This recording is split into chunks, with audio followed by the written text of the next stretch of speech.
Jeni me programin Evropa tani në Kosovë. Të nderuar dëgjues, ky edicion i kushtohet projektit për avancimin e punës dhe fuqizimin e institucionit të auditorit të përgjithshëm, për të cilin Bashkimi Evropian ka ndarë 1.2 milion euro. Ka një avancim të theksuar sa i përket raporteve të auditimit të rregullsisë. Ishin këto vetëm disa nga theksat e këtij edicioni, mohëllësisht në vijim të tij. Raportet financiare të qeverisë dhe agjencioneve të saj, institucioneve dhe shfrytëzuesve tjerë të mjeteve buxhetore i nënshtrohen auditimeve të rregullta dhe të pavarura. Auditim është fjalë latine që do të thotë dëgjim ose të dëgjosh, dhe në praktikën bashkëkohore përbën procedurën e vlerësimit të raporteve financiare nëse ato vërtet janë ashtu si prezantohen. Auditori jep mendimin profesional dhe të pavarur mbi gjendjen reale financiare, rezultateve financiare dhe rrjedhjes së paras brenda institucionit të audituar. Për një vend si Kosova, ku shpenzimi i mirëfillt i parave të taksapaguesve është një nga çështjet më sfiduese për gjithë ata që kanë qasje në buxhet, auditimi, pra kontrolli i pavarur dhe profesional financiar, është qendror nëse vërtet dëshirohet rrënjosja e fenomeneve negative sikur korrupsioni apo keq menaxhimi me fondet publike. Kjo është arsyeja pse Bashkimi Evropian vite me radhë është duke mbështetur fuqizimin e zyrës së auditorit të përgjithshëm. Në projektin më të ri, BE-ja ka ndarë 1.2 milion euro për implementimin e standardeve dhe praktikave më të mira evropiane në sistemin e auditimit në Kosovë. Auditori i përgjithshëm i Kosovës, Lage Olofsson, thotë se zyra e tij synon standarde të cilat bota e shtetruar i ka perfeksionuar për dekada me radhë. We will become a supreme audit institution. Ne do të bëhemi institucion suprem i auditimit. Ne do të bëhemi një institucion me performancë të mirë, por për këtë na duhet kohë. Rrjedhimisht, vazhdon ai, implementimi i tyre në praktikën kosovare do të merr kohë. We are very good at it today. We have passed a number of stages in this. Ne si institucion jemi shumë të mirë në këtë stad. I kemi kaluar disa faza në zhvillimin ton, por nuk jemi ende atje ku dëshirojmë të jemi, edhe pse kemi shtruar platformën shumë të mirë për punën tonë.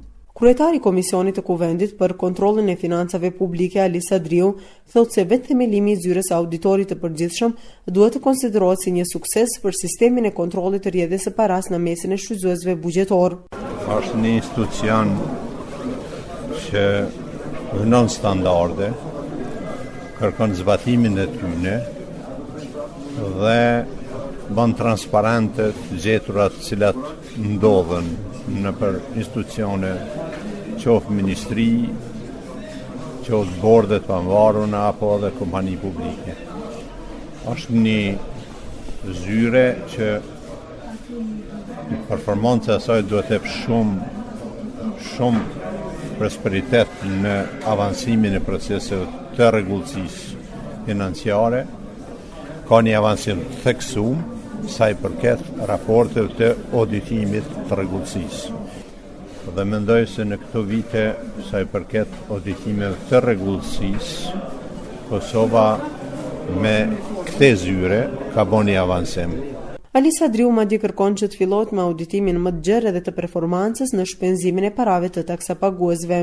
Unë mendoj që është koha që Kosova të ketë auditime të performancës më shumë, në kuptimin që të shohim efektin e mjeteve që investon shoqëria taksapaguese kosovare në një sektor, të zonë në arsim më në shëndetësia kudo tjetër, të nxjerrë një performancë se çka është përfituar nga ato investime që janë dhënë.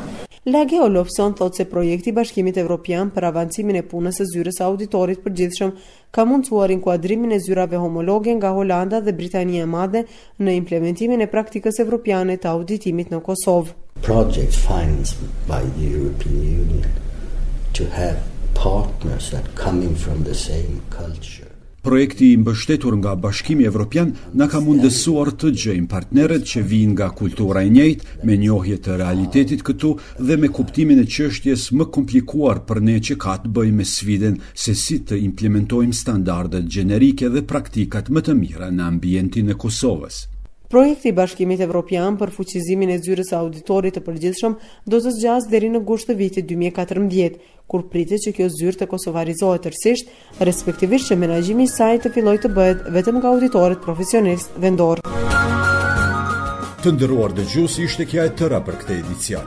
Mikpritësit e juaj ishin Violeta Hyseni dhe Ismet Hajdari. Vazhdoni të jeni me ne edhe javën tjetër. Mirëmbëjtje.